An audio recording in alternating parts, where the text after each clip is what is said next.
Hello everyone, I hope you are doing well. Today we will talk about how to fix or how to solve the problem of Wizz app. You click on settings.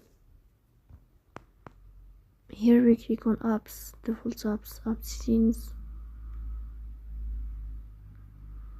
In this page here you will search about the application of Wizz and you click. In this page of app info we click on first stop and you click OK. Here you will enter to the window of storage. Then here we click on clear cache. In the end you will turn off your phone and you will wait a moment to restart your phone again to fix that problem.